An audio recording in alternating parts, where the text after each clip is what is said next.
hore waxaa uu jiri jiray dad suuriye wata kuwa bustoolada wata kuwa wax dhaca kuwa wax qashqashaada jiri jiray maadaama ay jiri jireen sidii noogula keenay ciidamo waaye niman la leeyaho dhallinyaraa oo badan oo aan aragnay magaalada xaafadeenna ku jira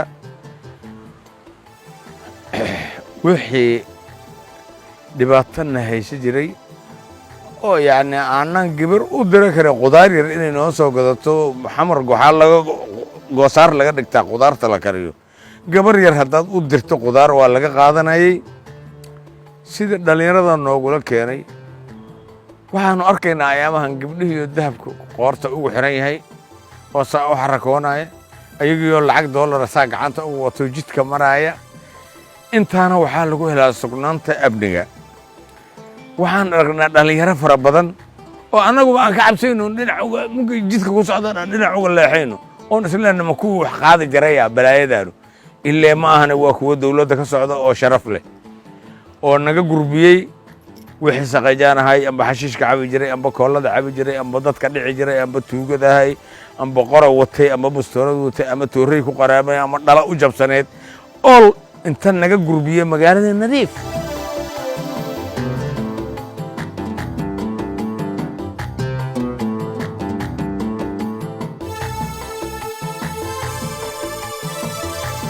mar haddii ammaan la yidhaahdo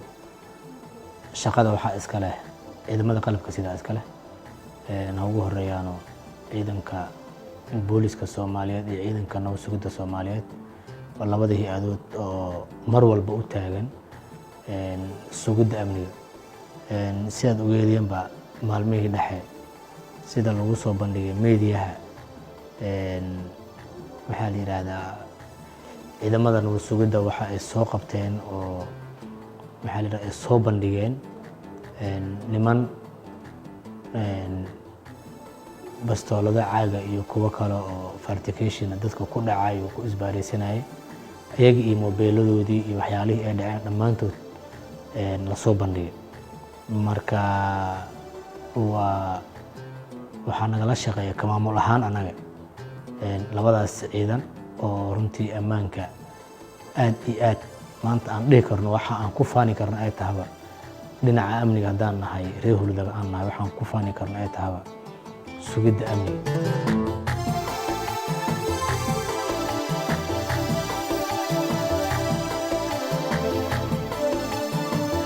shaqadayda waxaa ka soo ruuxi jiray galabta 9 saac 10 saac meelahaas waan ka soo hoyaadi jirnay telefoonada inta soo qarsano wixii aan wadana farqaha ku soo qarsano laakiin caawa waxaan ku faraxsanahay xilli dambe ayadoo ah saacadu hadda waqtiga tahay waa labadii ama ka sii badan waxa aan wato waa telefoonkeyga dahab aan wato wax walba isticmaalaa saaca raba habeenkii 6 saacadood inta maraa ku faraxsanahay shaqada waan ay qabteen maamulka degmadooda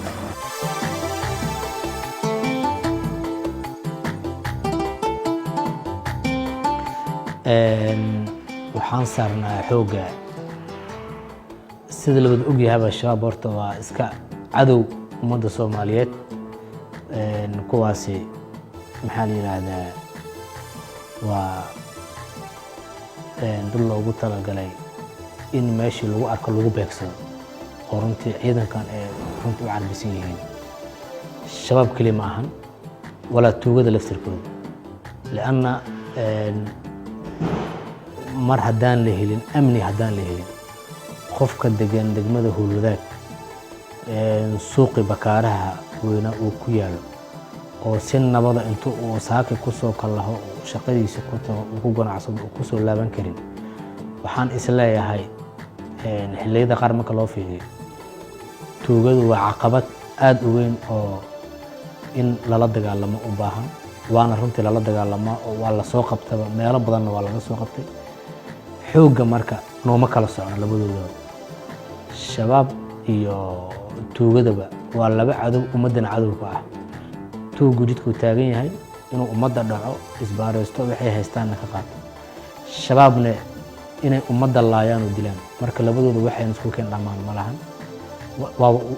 maxaa la yiraahdaa waa beegsanaa si toosan u beegsanaa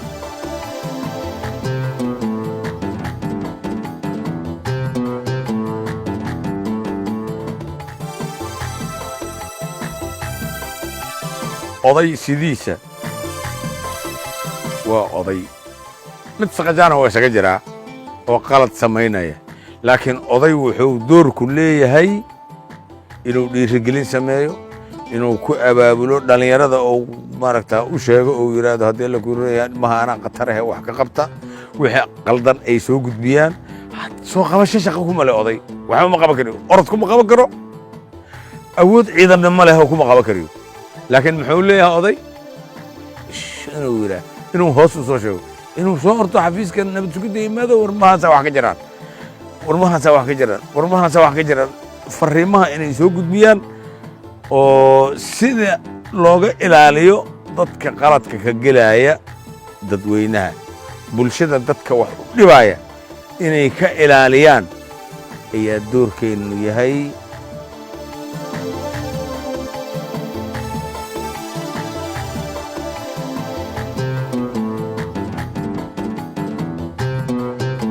inaan teleefanadeen waa kuwana farqahan ku wadanaa waa meelahan la fariisanaa maqaayadahan sababtuna sheexan isaga caweynaa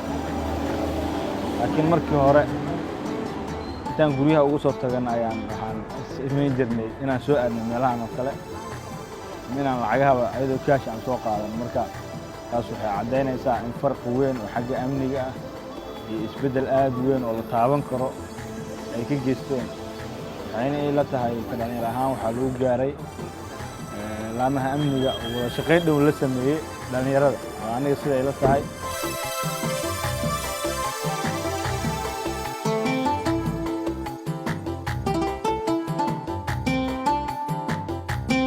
xaafadaha degmada Howlwadaag shacabka degan ama bulshada degan anoo ka mid ah odayaasheeda ka mid ah waxaan rabaa inaan bogaadiyo maamulka degmada Howlwadaag